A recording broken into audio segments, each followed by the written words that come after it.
Hello and welcome to this video on Hustle Castle Talents, Tomes and Alliances Guide.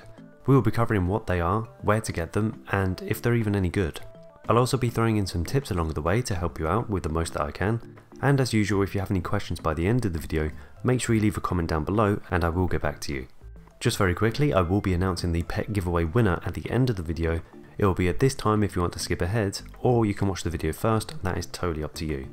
So starting off, what are talents? Well, talents are basically bonuses that you give to every fighter that is a 5-star person. So yes, you will be wanting to start get 5-star people as quick as you can, and if you haven't started yet, I have got this video above here that you can click and that will help you get you started on getting 5-star people.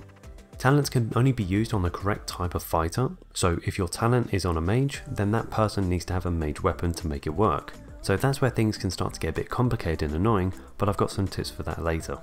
Tomes are the way you can actually earn your talents. You can buy these from the portal, arena, gem bay, dungeon store and spending diamonds from the market on the main screen. Just be aware that the drop rates are pretty terrible. You're looking at about 1 in 10 chance of getting a legendary talent from the talent tomes, at least for now, so bear this in mind on when you're opening yours and who it's on. The alliances seem complicated, but it's actually not too difficult once you look at it a few times over. So let's have a basic look at it now and help people understand what it means to you and what is possible to use. As soon as you press the Alliances tab on your barracks, the first thing you'll see is what you're currently using. This might be different to mine now, but don't worry about that part for now. Starting from the top with the numbers, this is how many people in your barracks you want to be in their own personal group of abilities. So if you have the talents available, this could mean, for example, to keep it simple, 2 tanks in their own group of 2 and 3 mages in their own group of 3. This could also mean you might have a whole group of 5 people at one time in their own group of special abilities, but that's totally up to you on how you mix things about and who you actually want to be grouped up. The great thing about this alliance page is that it tells you if someone in your castle has a specific talent by leaving a little face image next to the talent just here. And if you click on the tab for the group, you'll also see on the right hand side, if you click on this, it will show you which person in your castle that actually has the talent. Now with this, take your time because if you click the arrows, you might actually find people in your castle that are going to be more suitable if you really want to have a specific group of abilities. And the higher the rating of the talents, the better the stats will be. But do note that they actually go based on the lowest rated talent in the group, not actually the strongest one, just the lowest one. This will help us move on to the next stage, and that is for your group of talents to work, you need everyone that you want to be used in that group in your barracks. So how can we speed things up and know what we can use without wasting a lot of time looking around these pages? Well, the management tab will instantly say what is available in your barracks right now and who you can move into it to make that group work if you want it to. So why look at the other alliances page at all? Well, that's good to look at and know what you want to aim for in the future, because down the line when you have better talents, you get to see what might be the last talent you need to complete for that group, just like this one here for myself where I need the Necromancer. So if I really wanted it, I'll make sure to look out for it the next time I open a tome. I personally wouldn't use the unavailable tab on the management page just because it's too cluttered. If you're looking for something in the future, it's better to go on the alliances page and look down each number and write down or try to remember the best ones that you can actually see from each category and try and work towards the easiest one to get first and work your way up from there to most likely the bigger and better groups. If you're liking the video so far, then make sure you hit that like button to show me that you're enjoying it or at least finding this helpful. Now as I've mentioned before, tomes can be brought from the portal, arena, gem bay, dungeon store and spending diamonds from the market on the main screen. So where's the best place to actually grind to get the most tomes possible? Well, part of this is just my opinion, but the last one is a must avoid to doing. This will be in order from best to worst in my opinion, and that would be number 1, the arena, number 2, the portal, number 3, spending diamonds in the main store, number 4 would be the gem bay, and finally the dungeon. So the best place would be the arena, because you can watch adverts every day and get a free amount every 12 hours, but it's also the one where you can grind the most easily, and it doesn't actually cost a lot to actually buy it too. If you can't win arenas because you've rushed or you're new to the throne room and it's making it too difficult, then move on to the portal to earn tomes that way. The portal is second because the portal doesn't really have many things to go for, which are going to be more useful than the tomes, unless you need certain 6-piece sets of course. Anything else can wait until you have better talents for the most part. The next one will be spending diamonds. Now this is third because of what it costs to actually earn them in the dungeon, but we'll get back to that in a sec. The best way of doing this is to watch your adverts every day on the main home screen, and with whatever portal souls you have left over from buying tomes, just spend them on buying more diamonds. These next two I wouldn't recommend doing unless you have no other option. If the drop rates were actually better, I could argue why you'd actually want to do these first, but because they're not great, it's going to take a while to get legendary talents this way. The djembe will take some time in getting your legendary talents. Even if you complete 4 djembes a day, and you do this 3 days in a row, by completing all of them, you can actually only buy 1 legendary book, and with only a little bit to spare. I would recommend to anyone who puts gems on to buy 2 purple gems instead of this book, because it just wouldn't make any sense to go for the book over 2 purple gems. If the book had a better chance of getting legendary talents, then I would say this is a nice and easy way that wouldn't take too much out of your day to get these talents that you actually want. But because the gems will always be important down the line, it is important to go for them instead. Now for the dungeon. This is the worst out of all of them by far. They need to drop the cost to at least 200k, and even then it might not be the best one to go for.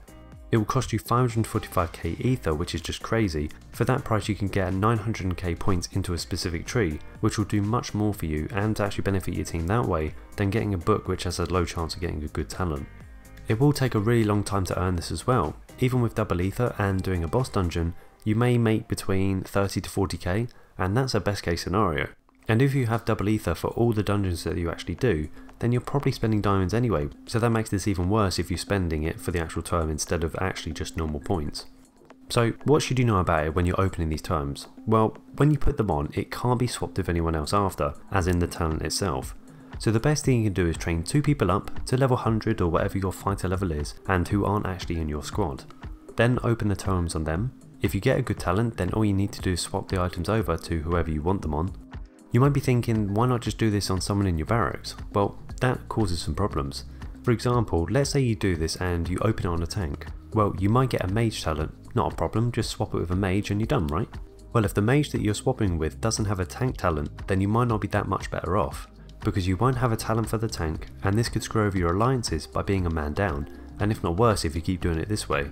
So please have at least one person spare who you can put the talent onto and just move the items over to make things easy for yourself. You can also press the choose later option, so you can actually have a look at your alliances and see which one you actually might want to go for if there's going to be a good group that you're actually looking towards, so you don't make the mistake of picking, for example, the wrong mage option. This was just a basic small talent totem book as an example. For now, especially if you're starting off with getting talents or at least legendaries, just accept any one that you can get.